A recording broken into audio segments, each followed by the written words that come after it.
Hey everyone, welcome back to our channel. In today's video, I'll show you guys how to rotate your video in Filmora.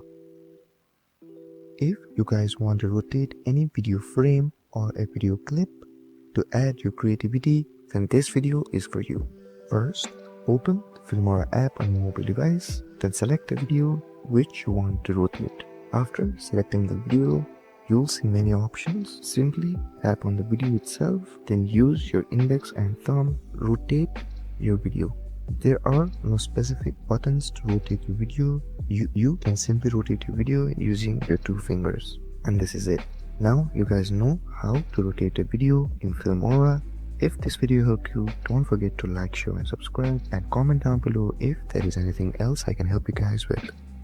Thank you so much for watching, and I'll see you guys next time.